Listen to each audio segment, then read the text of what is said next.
ಸಿಂಹರಾಶಿ, ಸಣ್ಣ ಮಟ್ಟದಲ್ಲಿ ಹೂಡಿಕೆಯನ್ನು ಮಾಡಿ ವ್ಯಾಪಾರವನ್ನು ಮಾಡ್ತಾ ಇರತಕ್ಕಂಥವ್ರಿಗೆ ಹೆಚ್ಚಿನ ಲಾಭ ಗಳಿಸಲಿಕ್ಕೆ ಅವಕಾಶಗಳಾಗುತ್ತೆ. ಕುಟುಂಬ ಸದಸ್ಯರಿಗೆ ಅಥವಾ ಸಾಂಸಾರಿಕವಾದಂತಹ ಜೀವನಕ್ಕೆ ಸಮಯವನ್ನು ಕೊಡೋಕ್ಕಾಗ್ದಲೇ ನಿಷ್ಠುರ ಆಗಿಬಿಡ್ತೀರಿ. ನಿಮ್ಮೆಲ್ಲ ವ್ಯವಹಾರಗಳು ಮನೆಯಿಂದ ಹೊರಗಡೆ ನಡೆಯುವುದರಿಂದ ನೀವು ಹೊರಗಡೆ ಇರಬೇಕಾಗತ್ತೆ. ಮನೆಯವರು ನಿಮ್ಮನ್ನು ಅಪೇಕ್ಷೆ ಪಡಬಹುದು. ಆಗ ನಿಮ್ಮ ಸಮಯ ಹೊರಗಡೆನೇ ಕಳೆದು ಹೋಗೋದ್ರಿಂದ ಮನೆಯವರಿಗೆ ಬೇಸರವಾಗುತ್ತೆ. ಕಾರ್ಯಕ್ಷೇತ್ರದಲ್ಲಿ ಮಾತ್ರ ಉತ್ತಮವಾದಂತಹ ಪ್ರಶಂಸೆ, ನೀವು ಒಳ್ಳೆಯ ಕೆಲಸವನ್ನು ಮಾಡಿದ್ದೀರಿ, ನಿಮ್ಮ ಒಂದು ಪ್ರಯತ್ನದಿಂದ ಹಲವಾರು ಜನಕ್ಕೆ ಅನುಕೂಲ ಆಗ್ತಾ ಇದೆ ಅನ್ನುವಂತಹ ಮಾತುಗಳು ಬರುತ್ತೆ. ಸಂಶೋಧಕರಿಗೆ ಉತ್ತಮವಾದಂತಹ ಸಮಯ. ಯಾರು ಹೊಸ ವಿಚಾರವನ್ನು ಕಂಡುಹಿಡಿಬೇಕು, ಒಂದಷ್ಟು ಸಂಶೋಧನೆಯನ್ನು ಮಾಡಬೇಕು ಅನ್ನುವಂತಹ ಆಲೋಚನೆಗಳಿರುತ್ತೆ, ಅವರಿಗೆ ಅನುಕೂಲವಾಗುತ್ತೆ.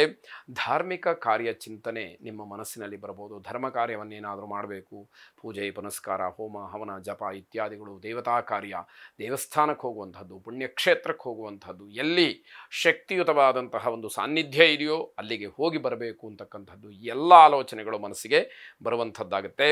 ವೈದ್ಯಕೀಯ ವಿದ್ಯಾರ್ಥಿಗಳಿಗೆ ವಿಶೇಷವಾದಂತಹ ಅನುಕೂಲ ಆಗ್ತಕ್ಕಂಥದ್ದು, ವೈದ್ಯರಿಗೆ ಅನುಕೂಲವಾಗ್ತಕ್ಕಂತಹ ಸಮಯ. ಲಲಿತಾ ಪರಮೇಶ್ವರಿಯನ್ನು ಪ್ರಾರ್ಥನೆ ಮಾಡಿ ಶುಭವಾಗಿ. ಕನ್ಯಾ ರಾಶಿ, ಸಮಯೋಚಿತವಾಗಿ ವರ್ತಿಸಬೇಕು, ಸಮಯಕ್ಕೆ ತಕ್ಕ ಹಾಗೆ ನಡ್ಕೊಳ್ಬೇಕು. ಸಮಯ ಸಾಧಕರಾಗಬಾರ್ದು. ಅದನ್ನು ಆಲೋಚನೆ ಮಾಡಿ ಆ ಸಂದರ್ಭಗಳು ಹೇಗೆ ಬರುತ್ತೋ ಅದಕ್ಕನುಗುಣವಾಗಿ ನಾವು ಬದಲಾಗಬೇಕು ಅನ್ನುವಂಥದ್ದು. ಮಾತು ಸ್ಪಷ್ಟ, ಆದರೆ ಅದು ಬೇರೆಯವರಿಗೆ ಕಠಿಣ ಅಂತ ಹೇಳಿ ಅನಿಸ್ಬಿಡುತ್ತೆ. ಬೇರೆಯವರು ಆ ಮಾತನ್ನು ಅಷ್ಟೊಂದು ಸುಲಭವಾಗಿ ತಗೊಳ್ಳೋದಿಲ್ಲ. ತುಂಬ ಗಾಂಭೀರ್ಯವಾಗಿ ಗಮನಿಸಿದಾಗ ನೀವು ಆಡಿದಂತಹ ಮಾತು ಬಹಳ ಕಠಿಣವಾಗಿದೆ ಅನ್ನುವಂತಹ ಅನುಭವ ಎದುರುಗಡೆ ಇರತಕ್ಕಂಥವ್ರಿಗಾಗುತ್ತೆ. ನೀವು ಮನೆಯಿಂದ ಹೊರಗಡೆ ಇದ್ದರೆ ಸಂತೋಷವಾಗಿರ್ತೀರಿ. ಮನೆಗೆ ಬಂದ ತಕ್ಷಣ ನಿಮಗೆ ಅಷ್ಟೊಂದು ಸಮಾಧಾನ ಸಿಕ್ಕೋದಿಲ್ಲ. ಮನೆಯಲ್ಲಿ ಏನೋ ಒಂದು ರೀತಿಯ ಕಿರಿಕಿರಿ ಕಾಡ್ತಾ ಇದೆ ಅಂತ ಹೇಳಿ ನಿಮ್ಮ ಅನುಭವಕ್ಕೆ ಬರುತ್ತೆ. ನಿಮ್ಮ ಮಾತಿನಿಂದಲೇ ಹಾಕ್ಕೊಳ್ತೀರಿ. ಯಾವತ್ತೋ ಏನೋ ಮಾತಾಡಿರ್ತೀರಿ, ಇವತ್ತು ಆ ಮಾತು ಬೇರೆ ರೀತಿಯಲ್ಲಿ ಆಡ್ತೀರಿ. ಅದನ್ನು ನಂಬೇಕಾ ಇದನ್ನು ನಂಬೇಕಾ ಅನ್ನುವಂತಹ ಜಿಜ್ಞಾಸೆ ಎದುರುಗಡೆ ಇರತಕ್ಕಂಥವ್ರಿಗಾಗುತ್ತೆ. ಅಪರಿಚಿತ ವ್ಯಕ್ತಿಗಳ ಜೊತೆಯಲ್ಲಿ ವ್ಯವಹಾರವನ್ನು ಇಟ್ಕೊಳ್ಬೇಡಿ. ವ್ಯವಹಾರವನ್ನು ಮುಂದುವರಿಸಿದಾಗ ಆ ವ್ಯಕ್ತಿ ಪರಿಚಯ ಆಗುತ್ತೆ, ಅವನು ಪರಿಚಿತಸ್ಥನೇ ಆಗ್ತಾನೆ, ಆ ರೀತಿಯಲ್ಲೇ ನಡ್ಕೊಳ್ತಾನೆ. ಆದರೆ ಅವನನ್ನು ಪರಿಚಯ ಮಾಡಿದವರು ಯಾರು, ಪರಿಚಯಿಸಿದವರು ಯಾರು ಅನ್ನುವಂತಹ ವಿಚಾರ ಬಂದಾಗ ಅದಕ್ಕೆ ಹಿಂದೆ ಮುಂದೆ ಏನೂ ಇರೋದಿಲ್ಲ. ಅಂತಹ ವ್ಯಕ್ತಿಗಳಿಂದ ನಿಮಗೆ ಮೋಸವಾಗುತ್ತೆ. ಕೈ ಕೆಳಗೆ ಕೆಲಸ ಮಾಡ್ತಕ್ಕಂಥವರು ಕೂಡ ಸಮಸ್ಯೆಯನ್ನು ಮಾಡ್ತಾರೆ. ನಿಮ್ಮ ಅಧೀನದಲ್ಲಿ ಕೆಲಸ ಮಾಡ್ತಕ್ಕಂಥವರು ಸಮಯವನ್ನು ಕಾಯ್ದು ನಿಮಗೆ ತೊಂದರೆಯನ್ನು ಮಾಡ್ತಾರೆ. ಎಚ್ಚರಿಕೆ ಇರಲಿ ಅಂತಕ್ಕಂಥದ್ದು. ಅನ್ನಪೂರ್ಣೇಶ್ವರಿಯನ್ನು ಪ್ರಾರ್ಥನೆ ಮಾಡಿ ಶುಭವಾಗಿ. ತುಲಾರಾಶಿ, ಸಮಾಜ ಸೇವೆ, ಸಾರ್ವಜನಿಕ ಸೇವೆ ಮಾಡ್ತೀನಿ ಅಂತ ಹೋಗಿ ಹಾಕ್ಕೊಳ್ಬೋದು. ಸಮಾಜವನ್ನು ಮೆಚ್ಚಿಸುವಂಥದ್ದು ಕಷ್ಟ ಆಗುತ್ತೆ. ನೀವು ಎಷ್ಟೇ ಪ್ರಾಮಾಣಿಕವಾಗಿ ದುಡಿದ್ರೂ ಕೂಡ, ಎಷ್ಟೇ ಪ್ರಾಮಾಣಿಕವಾಗಿ ಸೇವೆಯನ್ನು ಮಾಡಿದರೂ ಕೂಡ, ಯಾವುದೋ ಒಂದು ವಿಚಾರದಲ್ಲಿ ನಿಮ್ಮಿಂದ ವ್ಯತ್ಯಾಸಗಳಾದಾಗ ಜನ ಅದನ್ನೇ ಬಲವಾಗಿ ಹಿಡ್ಕೊಂಡು ನಿಮ್ಮನ್ನು ಟೀಕೆ ಮಾಡ್ತಾರೆ, ಅಪಮಾನ ಮಾಡ್ತಾರೆ ಅನ್ನುವಂಥದ್ದು ಗಮನದಲ್ಲಿ ಇರಲಿ ಎನ್ನುವಂಥದ್ದು. ಆದಾಯ ಎಷ್ಟೇ ಹೆಚ್ಚಾದರೂ ಕೂಡ ಅಷ್ಟೇ ಖರ್ಚು ನಿಮ್ಮೆದುರುಗಡೆ ಬರುವಂಥದ್ದು. ಹಾಗಾಗಿ ಏನೋ ಒಂದು ರೀತಿಯಲ್ಲಿ ಕಷ್ಟಪಟ್ಟು ದುಡಿದು ಬೇರೆದಕ್ಕೆ ಖರ್ಚು ಮಾಡಬೇಕಾದಂತಹ ಸ್ಥಿತಿಯನ್ನು ಈ ದಿವಸ ನೋಡಬೇಕಾಗತ್ತೆ.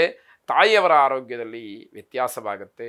ತಾಯಿಯವರಿಗೆ ಏನೋ ದೊಡ್ಡ ಮಟ್ಟದ ಸಮಸ್ಯೆ ಆಗುತ್ತೆ ಅನ್ನುವಂತಹ ಸೂಚನೆಗಳಿದೆ. ಏನೂ ಆಗುವಂಥದ್ದು ಬೇಡ, ಆ ಪ್ರಾರ್ಥನೆ ನಮ್ಮದಿರುತ್ತೆ. ಆದರೂ ಯಾವುದನ್ನು ಕೂಡ ನಾವು ತಪ್ಪಿಸಲಿಕ್ಕೆ ಸಾಧ್ಯ ಇಲ್ಲವಲ್ಲ ಅನ್ನುವಂಥದ್ದನ್ನು ಗಮನದಲ್ಲಿ ಇಟ್ಕೊಳ್ಬೇಕು. ಉದ್ಯೋಗದ ಸ್ಥಳದಲ್ಲಿ ಬದಲಾವಣೆಗೆ ಪ್ರಯತ್ನವನ್ನು ಮಾಡ್ತೀರಿ. ಆ ಆಲೋಚನೆ ಒಳ್ಳೆಯದಲ್ಲ. ಸದ್ಯದ ಪರಿಸ್ಥಿತಿಗೆ ಯಾವುದೇ ಬದಲಾವಣೆಯ ಬಗ್ಗೆ ಚಿಂತನೆಯನ್ನು ಮಾಡಬೇಡಿ ಅನ್ನುವಂಥದ್ದು ಸಲಹೆ. ದಾಂಪತ್ಯದಲ್ಲಿ ಕಲಹ ಉಂಟಾಗುತ್ತೆ. ಹೆಂಡತಿಯ ಮಾತು ಗಂಡನಿಗೆ, ಗಂಡನ ಮಾತು ಹೆಂಡತಿಗೆ ರುಚಿಸೋದಿಲ್ಲ. ಪರಸ್ಪರವಾಗಿ ಜಗಳಕ್ಕೆ ಅವಕಾಶಗಳಾಗತ್ತೆ. ವ್ಯಾಪಾರದಲ್ಲಿ ದೊಡ್ಡ ಆಘಾತವಾಗ್ತಕ್ಕಂಥದ್ದು, ಮನಸ್ಸಿಗೆ ಅಸಮಾಧಾನ ಆಗ್ತಕ್ಕಂಥದ್ದಾಗತ್ತೆ. ಶ್ರೀರಾಮಚಂದ್ರನನ್ನು ಪ್ರಾರ್ಥನೆ ಮಾಡಿ ಶುಭವಾಗಿ.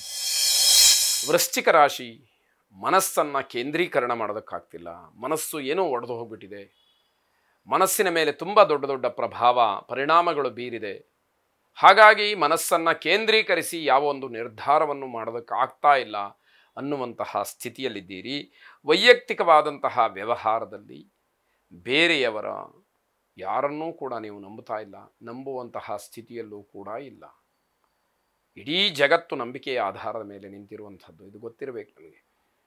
ಆದರೆ ಎಲ್ಲದಕ್ಕೂ ಎಲ್ಲವರನ್ನು ನಂಬ್ತಾ ಇಲ್ಲ ಅನ್ನುವಂಥದ್ದು ಒಂದು ಕಡೆ ಆದರೆ, ಅಗತ್ಯ ಇರುವಂಥದ್ದು ಕೂಡ ನಾನು ನಂಬೋದಿಲ್ಲ ಅಂತಂದರೆ ಅದು ನಿಮಗೆ ವೈಯಕ್ತಿಕವಾದ ನಷ್ಟವೇ ಹೊರತು ಬೇರಲ್ಲ ಅಂತ ಹೇಳಬೇಕು.